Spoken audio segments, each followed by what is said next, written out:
Bismillahirrahmanirrahim. Assalamualaikum warahmatullahi wabarakatuh.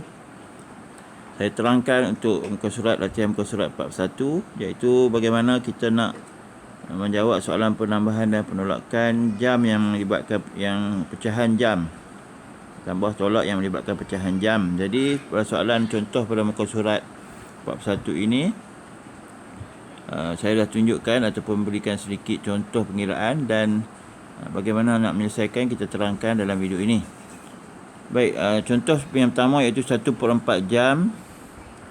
1/4 jam kita perlu tukarkan 1/4 jam kepada minit, iaitu 1/4 darab dengan 60.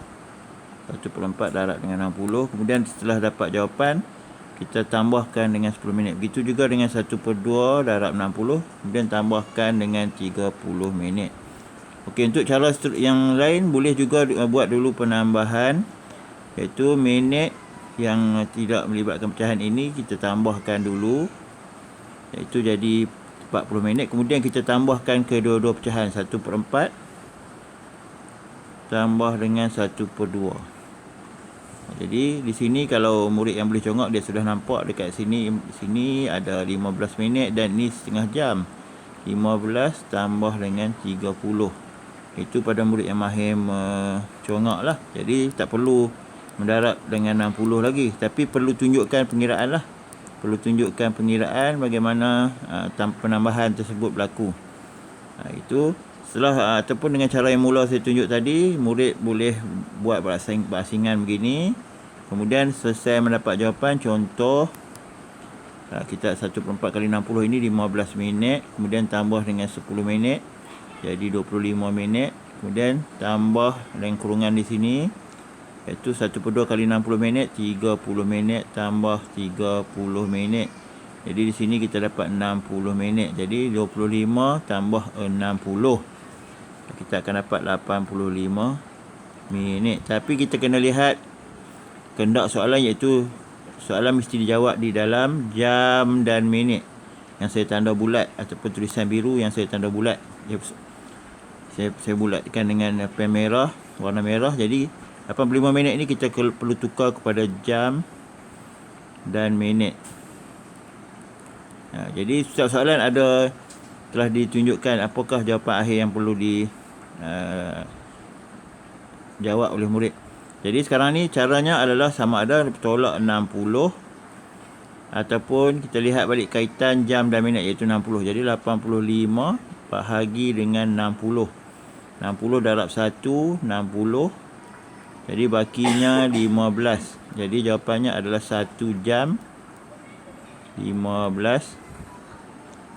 Maaf, 25 di sini. 1 jam 25 minit. Begitulah contoh untuk menjawab soalan ini, muka surat 41. Sama sahaja untuk semua soalan yang berkaitan untuk soalan pecahan, iaitu pertukaran unit pecahan ini, dan penambahan dan penolakan. Sama juga, itu contoh soalan 2 pun sama dengan cara yang tunjukkan pada soalan 1. Kemudian 3 begitu juga, saya dah tunjukkan dalam kurungan. Selesaikan dulu dalam kurungan dan tambahkan hasil yang kita dapati daripada kurungan. Sampailah soalan 4, soalan berkaitan penambahan, dan soalan 5, 6, 7, 8 berkaitan penolakan. Kaedah awalnya sama. Selesaikan dulu pecahan kita jadikan dalam minit ataupun unit yang diminta, dan akhirnya kita buat operasi sama ada tolak ataupun operasi tambah. Mudah sahaja. Cuma hati-hatilah dalam untuk pertukaran unit ni. Hati-hati untuk pertukaran unit. Darab dan bahaginya mestilah tepat, dan yang penting ditunjukkan supaya saya nak melihat di mana kelemahan dan apakah punca jika murid tak mendapat jawapan ataupun dapat jawapan yang salah. Dan jawapan mestilah mengikut panduan yang diberi sini, iaitu warna biru, tulisan warna biru. Maknanya mesti dijawab dalam jam dan minit untuk soalan 1. Soalan 2 hari dan jam.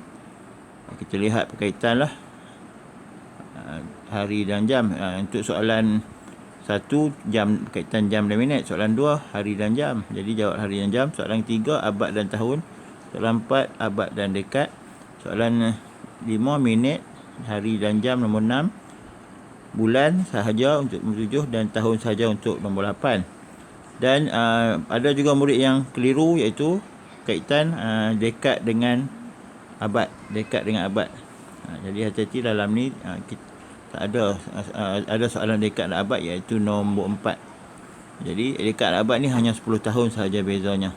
Lihat balik perkaitan antara tahun, abad, dekad dan abad dalam buku teks. Jadi selamat mencuba.